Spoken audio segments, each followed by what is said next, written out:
A Sydney bus driver has been found guilty of dangerous driving over a crash that killed 2 men.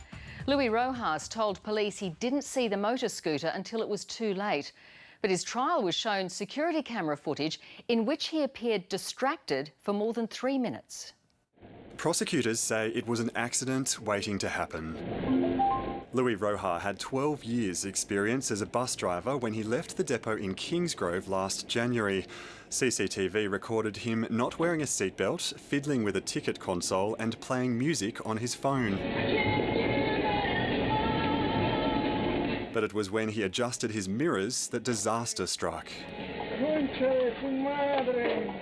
He'd run into a scooter ridden by Chen Guan Wei and Su Po Su.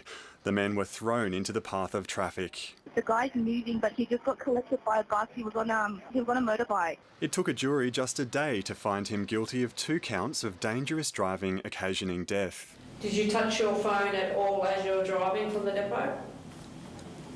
I don't remember. You don't remember? The accused had a complete disregard for anyone on the road, the Crown said. His barrister admitted Rojas made mistakes, but said his client had no choice but to readjust his displaced mirrors. There has not been a serious breach of the proper management of a bus, he said.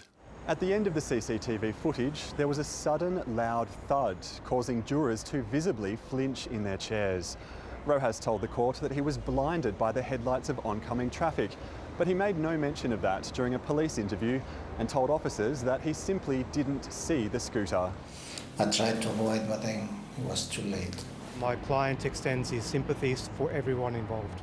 Rojas faces a maximum 10 years behind bars for each of his 2 charges, but he'll remain on bail until sentence proceedings in December. Jamie McKinnell, ABC News, Sydney.